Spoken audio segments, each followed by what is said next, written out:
Kabar. Dah.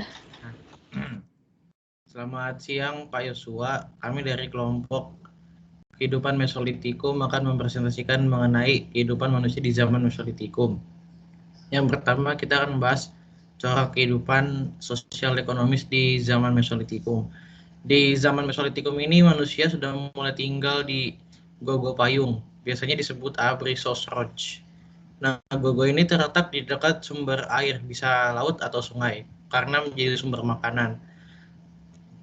Bukti dari hal ini dapat ditemukan dari Jochen Modinger atau tumpukan kulit kerang dan siput yang banyak ditemukan dalam gogo tersebut. Biasanya dalam Jochen Modinger ini juga terdapat tumpukan alat-alat yang dipakai juga. Manusia yang hidup di masa ini hidup secara semi sedenter atau mereka menetap secara berpindah-pindah dalam beberapa waktu dan tempat yang mereka tinggal itu alami atau berasal dari alam. Nah, untuk corak budayanya, manusia pada zaman ini itu berasal dari ras Mongoloid dan Australo-Melanesoid. Mereka ini tersebar di berbagai wilayah di Asia Tenggara. Hal ini dapat dilihat dari pengaruh budaya Asia Tenggara di Indonesia. Salah satunya adalah budaya Bakson Howabin yang ada di Vietnam. Nah, di masa ini juga manusia semakin pintar. Kebanyakan jenis manusia yang hidup di masa ini diperkirakan adalah Homo sapiens yang sama dengan manusia modern pada zaman ini. Tak heran manusia di masa ini banyak menghasilkan hal-hal besar pada masanya. Salah satunya adalah penemuan api dan lukisan. Lukisan biasanya digunakan untuk menggambarkan kehidupan pada masa itu. Contohnya ada lukisan zaman Mesolitikum di Sulawesi, di Leang Petakere ini menggambarkan bagaimana manusia di Sulawesi pada zaman itu berburu babi hutan, sehingga manusia melukis babi hutan di dinding gua. Selain itu, penemuan api juga membuat manusia semakin bisa untuk bercocok tanam. Biasanya penggunaan api ini dilakukan dengan teknik slash and burn, di mana manusia pertama akan membabat hutan, lalu dibakar. Tanaman yang biasa ditanam itu adalah keladi dan umbi-umbian.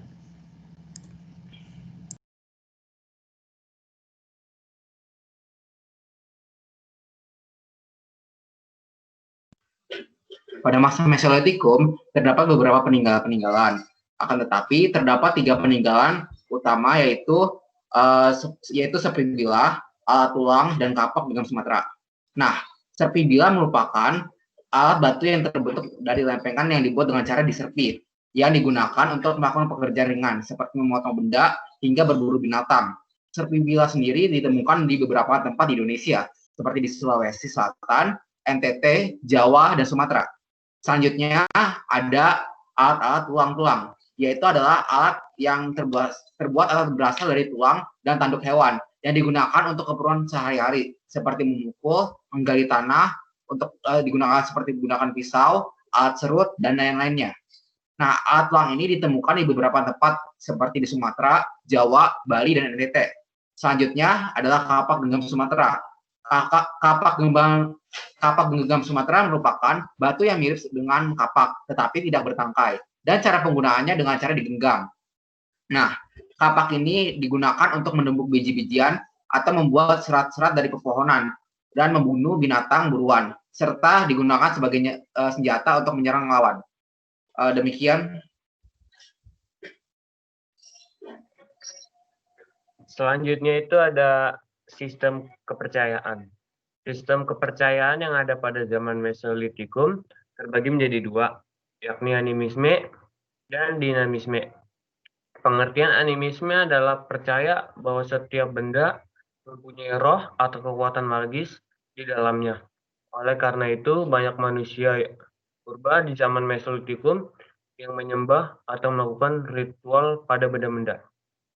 Mereka percaya jika manusia meninggal, jiwanya akan keluar dari jasmaninya dan berpindah ke tempat suatu benda. Selain itu, mereka juga yakin bahwa arwah leluhur juga mempunyai tatanan sosial seperti manusia hidup. Arwah leluhur memiliki kedudukan yang berbeda-beda, mulai dari yang paling rendah hingga paling tinggi. Sedangkan dinamisme merupakan paham kepercayaan yakin bahwa pada benda tertentu terdapat kekuatan gaib. Contoh benda yang biasa dijadikan kepercayaan dinamisme ialah batu besar, jimat, dan pohon. Manusia pada zaman Mesolitikum percaya bahwa nenek moyang mereka memiliki kekuatan magis. Selain itu, mereka juga meyakini bahwa leluhur atau nenek moyang tidak pergi, melainkan berada di sekitar mereka. Contohnya adalah lukisan cap tangan tersebut. Lukisan tersebut menjadi bukti bahwa pada zaman ini telah ada kepercayaan. Fungsi lukisan yang dibuat manusia purba tersebut ialah sebagai tanda penghormatan kepada arwah leluhur mereka.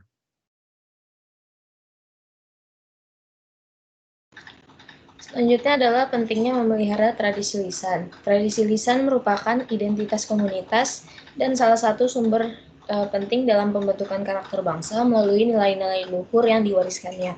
Tradisi lisan juga dapat menjadi pintu masuk untuk memahami permasalahan masyarakat, pemilik tradisi yang bersangkutan.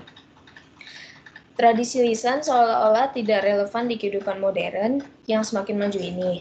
Akibatnya, penutur dan komunitas tradisi lisan di negara semakin berkurang.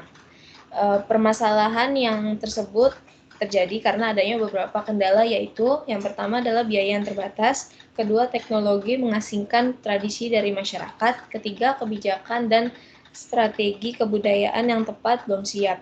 Upaya untuk melestarikan tradisi lisan adalah peran masyarakat pendukungnya dan memasukkan ke dalam kurikulum sekolah.